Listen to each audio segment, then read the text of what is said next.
So first of all, I hope that this is the last talk I'm doing about AFM, and because it happened started in 2012. It increases in prevalence until 2019, and then the terrible COVID pandemic actually did something good for this population. It stopped it. So at current rate, we only have a baseline of flaccid myelitis that is being recorded in a very imperfect manner all over the world in different countries. Let's see, where am I? I tried this. Okay, good. So we kind of talked about this during the cases. So I'm going to try to make this work. Okay, I broke the system. Let's see. Good. Median age of onset 6 years, a little bit more, higher cases prevalence in males. We talked about that.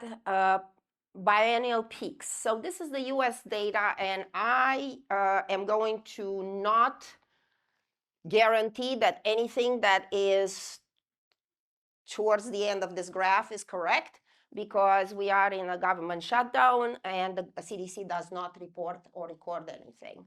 But as you see, the peak was in 2018. And then we have a baseline of several cases, which is around 20 to 30, depending on how it's recorded. As I said, it's an imperfect system in the United States. And I'm going to say European data is not much better. So, but I met Dr. Hilke from Netherlands. Got interested in AFM because he got involved in the care of the first patient with AFM in the Netherlands and just got drawn into it. So he decided to do this study which to look at prevalence in the European countries. So he sent survey questionnaires to 30-something countries. He got responses from 16 and recorded data cases from 15. And this is the pattern. Again, if you see 2016 and 18 is kind of the same, 37, 39 is not much different, but then it levels off. I'm going to get it until the end. Okay, so as you see, there is only one country actually that does acute flaccid myelitis monitoring in Europe, and that's Finland. Hey, Finland.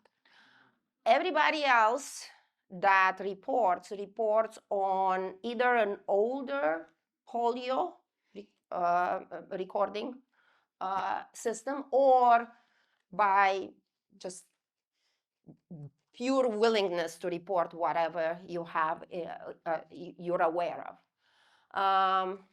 Responses, this is all interesting. You can read the paper. So in the end, 9 out of the 16, we have the polio. We talked about the networks. There were 130 cases recorded from 14 countries. Out of them, 37% were actually EVD68 positive. So the two most prevalent etiologies are EVD68 and 71. They have a little bit of a different characteristic and probably a little bit of a different outcome, although in the end, when you have a child with paralysis that is long lasting, the fact that you have more or less dysphagia doesn't, yeah, it matters. It does matter. But the 71 has more brainstem and cranial nerves involvement. The 68 a little bit more in the upper and lower limbs. Upper limb is more affected than the lower limb. As we talked about, 20 to 30% are become respiratory dependent. Those are shortcomings. We really have a lot. There is no system of recording traumatic or non-traumatic spinal cord injury, pediatric or adult, in the in Europe, in a country, in the world. Finland has actually the best recording system. Again, shout out to Finland. They also have only like 80 cases in 10 years. So it's easy to count those, and one center that does the care. So every patient gets recording in one way. When you have a higher population, it's harder. Let's see. Yeah, so clinical presentations. I'm going to look at the, okay, clinical presentation. We talked about acute onset of flaccid paralysis. MRI is on the next. So you're going to see there is a big, nice arrow over there. So you can have a multi-level injury, longitudinal, and it affects the anterior horn. We talked about the etiology. I want to get to, let's talk a little bit about the differential, because you've heard Samuel's history of getting seen in the emergency room at least once, twice before he was even admitted. And that's the same thing that happens with basically the kids with AFM and other pediatric onset non-traumatic causes of paralysis, because they're stuttering and they come with children don't always say what happens to them, and we are not, as providers, not always believing, especially in the ER. The ER culture is a rough culture. I'm glad I don't work there anymore, because I get very jaded when you have 50 kids that come in with a runny nose, and one of them says, hey, but you know, my shoulder hurts on the right. And it's so easy to disregard. And I'm a caring person, but I don't do that anymore. So, so I can look back and say, why didn't you pay attention? We talked about that a portion of them can have cranial nerves or neck weakness without limb weakness, although that's a small minority. It's usually combined. So the differential is, let's see, we have talked Guillain-Barré. The onset of weakness is cranial to caudal, symmetrical weakness, optimistic prognosis, well, depending on your EMG. AFM, proximal to distal weakness, variable prognosis. But they have in common the lower motor neuron injury, or rapid progression, and some nerve pain. Transverse myelitis, you have rapidly progressing upper motor neuron impaired sensation and hypertonia spasticity, although the spasticity won't be visible at that initial presentation because it takes some time for onset. But the sensory is kind of important to remember. Children with AFM do not have a lot of sensory dysfunction, although they will have neuropathic pain. ADEM, again, upper motor neuron, immune-mediated. MRI will show some injuries in the white matter of the brain. And MOGAD, you have for MOGAD and for MOGAD you have anti-MOG antibodies that and you have a lot of the, so those are again sent away, so they're not. Yeah, Samuel, you have a question? Yes. Can you spot the early stages in an MR scan, or does it have to have developed a while for the MR scan? For AFM, it can take a little while, up to 7 to 10 days until the injuries show up on the MRI. Spinal stroke, kind of mentioned that. Upper motor neuron, the onset of the pain, but sometimes it's really hard to differentiate. And I'm going to tell you that there are very good specialists in neurology that will always have different diagnosis for the same child when it comes to spinal stroke, TM, AFM is probably not in that category because it has more of a pathognomonic MRI. Okay, we talked about treatment is mostly supportive, habilitation, rehabilitation. And then in the chronic phase, and that's the only time that I'm mentioning is that there are some surgical intervention to increase function. And we have the phrenic nerve transfer, so the intercostals to phrenic nerve transfers to reanimate the diaphragm. Less than 6 months as per Dr. Anders over there. And then we recently did a shoulder flexion restoration surgery for pec major to deltoid tendon transfer because these children end up having distal hand function and really terrible shoulder movements. So we were able in one case to transfer the pec major and increase the shoulder movement. Okay, well, MJ talked about this, so I don't have to go through this, but I do want to mention that what we practice in my center is activity-based restorative therapies, and you're going to ask me what is different about it. Well, we wrote papers about that, so you can go there, but we use neuroplastic principles, all 10 of them, but we concentrate on high-intensity practice and task-specific practice with the goal to promote neural recovery and restore CNS function. So we have 5 key components that we define: the functional electric stimulation, weight loading, locomotor gait training, mass practice and the task-specific practice, but we add a bunch of other rehabilitation intervention. And because e-stim and FES in AFM is controversial, I am going to just support usage of e-stim and FES because, well, number one, it's an incomplete injury.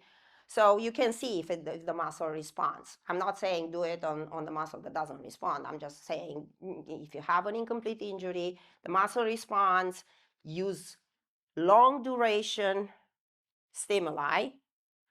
And when I say long duration, usual e-stim machines are up to 500 microseconds. We use 1 millisecond, so that's 1,000 microseconds, and even up to 3. It is true that the longer duration, you're going to have more spatial recruitment, but you're going to have more pain too. So these children have sensory function that's normal or near normal. So there is a lot of trials. My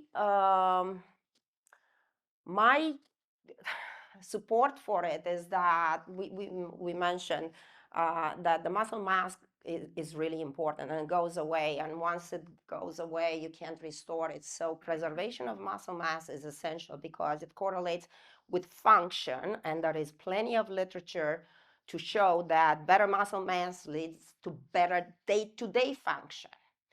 Also, it correlates to bone, which is one of my loves. Examples, therapists are really the best artists in the world, PTs and OTs, so physios and OTs.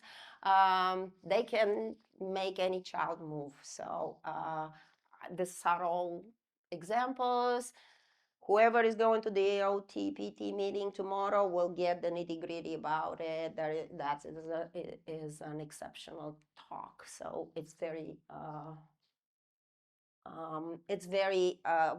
practice specific, so you'll learn a lot of things. So I just wanted, I have a database of a lot of patients that I record a bunch of outcomes for the last 20 plus years. And I took this opportunity to look at AFM at 10 years, whatever, it looks good. 2012 was the first case, but actually I looked retrospectively in my database that starts in 2005. And I had cases that retrospectively I was able to diagnose as AFM or flaccid paralysis, from 2008-9, if you see, with the peaks into the 17, 18, and 19. And then those are, colors with when did we saw them, because I have an inpatient and outpatient for pediatrics. I only have outpatient for adults. The definition of adults is either 18 or 21, depending on where you live and who's in charge of making the decisions. So here's our experience, and I cannot read here because it doesn't move. So we looked at 45 children that had multiple long-term follow-ups. When I say multiple, at least two. Age of the injury for those kids, median was 5, mode was 3, with anything in between 1 and 13. Most of them were evaluated 1 year after the injury, but there was a range in between 1 and 9, and the follow-up was 2 to 8 years after the initial evaluation. Motor scores initially were 0 to 99 out of 100, of course. At follow-up, there were 0 to 45 points on the motor score changes. Now, again, remember, these kids are evaluated 2 to 8 years post-initial evaluation, and what is important is none went down. Nobody lost function. Asia grade, the most common was C, then D, and 6 of them changed from C to D, but none of them changed from having a motor complete injury, A or B. And I'm going to do the disclaimer because, yes, INSCI does not apply to children under 6, maybe not even to children under 8, but we are all very experienced professionals over here that can estimate that. And I actually am trying to use the AI to see if there is a difference in between what we guesstimate and what it turns out to be once we're able to actually do an INSCI. So stay tuned, maybe next year. I don't know, we'll see. That's something to look forward to. So Asia levels, C1 to L3 in those 45, cervical was the most common. 11 of them improved the level. Again, none of them got worse. Okay, functional outcomes. We're going to look at SCIM. The total SCIM. I have SCIMs for all the domains, but for this presentation, I just looked for the total. Anything in between 9 and 100 with the mean change of 12.8 points. And I'm going to say the respiratory is the one that changes the least. So once you have ventilator dependency, it's very hard to. I did 4 kids with the implant with Ray. I still have one that uses it during the day, and he's ventilator dependent at night. We did some Avery. I have one child that had both phrenic and diaphragmatic pacing. Didn't use anything for a while.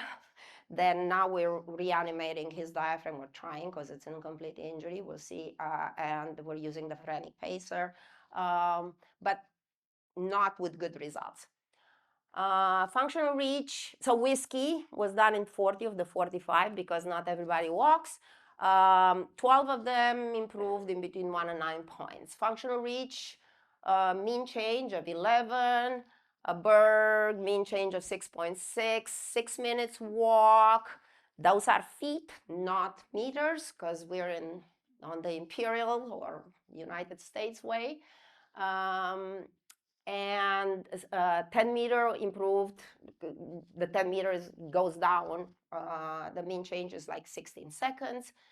PAMS is a self-developed motor function scale that has been started at Kennedy Krieger, initially validated for children with pediatric traumatic brain injury. We validated it for children with spinal cord injury.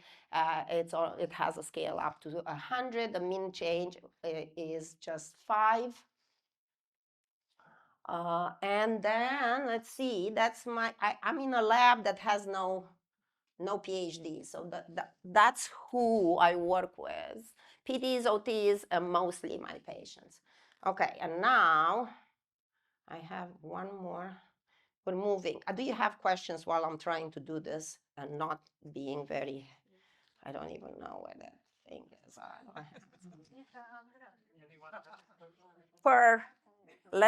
Let Marika ask questions and you help me because I can't find it. There is no. Do you have any questions? There is no mouse.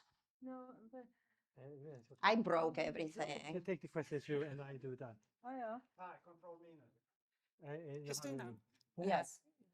for those in the following up, did you treat any of them with, steroids, since we talked about that before, or IVIG or plasmapheresis? So some of them, the ones that were seen in the early years, they definitely got it because all of those were diagnosed with transverse myelitis.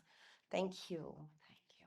So yes, some of them did get steroids or IVIG or Plex because they were all diagnosed with TM or atypical TM or seronegative TM, all kinds of names that we make to find ourselves important.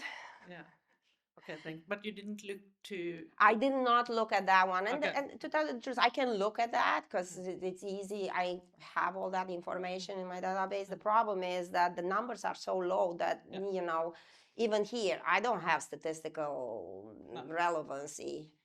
And MJ is looking at me when she's very serious over there. She's like, I'm not going to tell her anything. But the idea is I wanted to present to you lived experience because these are children that we see day in and day out. We do apply activity based, but they live their lives. And then they just come for follow-up repeatedly. And because I have this ability to record their outcomes consistently year after year after year, some of them have 10 of these visits, but it's a small number. You can't achieve relevancy. And then I'm going to what MJ's point was, and I think it was mine and Alex's at Stoke Mandeville in May. We need to band together and create. It's not going to be all about we record everything for everyone. We just have to decide on 5, 3, 7 outcomes that are validated, and we all do them, and we have to do them without money because there is no money for this. So it's even EMSCI. I talked to Rudy. EMSCI had $800K to start their project. Nobody's going to give $500K for pediatric spinal cord injury. So it starts with, let's agree to use these outcomes. We all think that they're good anyway. They're validated. Let's agree to do them in our centers. And it doesn't matter if everyone is followed at 1 year interval. Just do it whenever they come. Okay. Off. Good. CNS stimulation. I have 5 minutes. Perfect.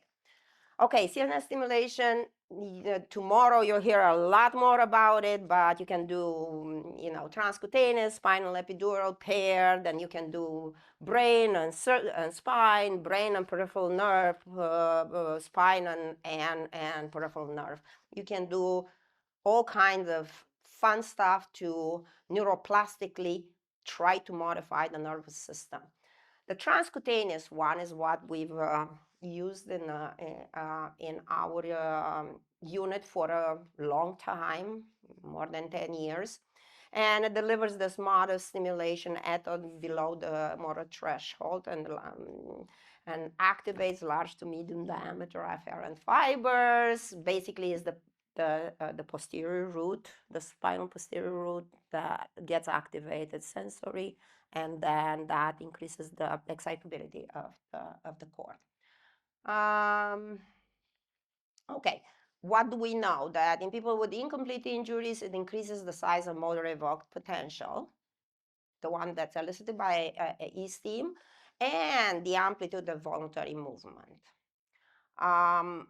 There are immediate results on spasticity. There are immediate results on modulation of the autonomic nervous system.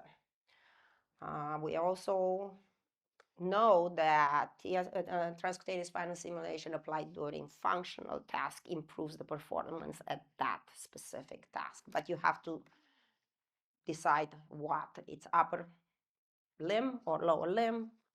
Apply it in that area. And again, there will be a lot of details tomorrow.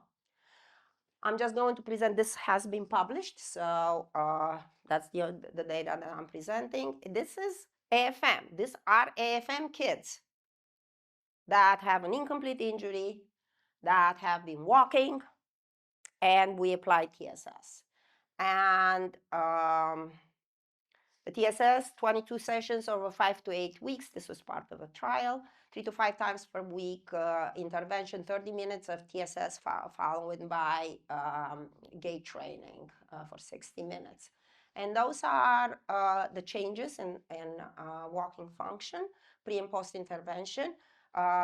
You'll see that the dashed line over there is actually indicates MICD and MDC.